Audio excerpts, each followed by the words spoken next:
How to add a link to a button in Figma. In this quick tutorial, I'll show you how to add a link to a button perfect for building clickable prototypes.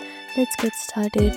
First, make sure you have downloaded Figma on a device. After that, click on search bar and open Figma app.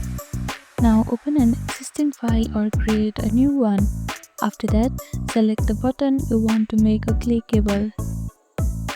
This could be a rectangle with a text or a button component. First, let's make a button. Next is to click on the prototype tab on the right hand panel to enable interactions. Now drag the blue node from the button to the frame you want it to link to. For example, assign a page or next screen. In the interaction panel, set the trigger to on-click and the action to navigate to.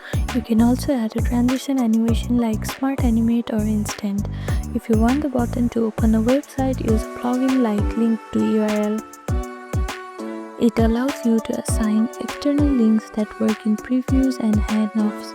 Click the play button in the top right to preview your prototype, then test your button to make sure it works as expected. And that's it. This is how you add a link to a button in Figma. Thank you for watching this video. Please do not forget to like, share and subscribe to our channel and comment down below if you have any other queries. Thank you.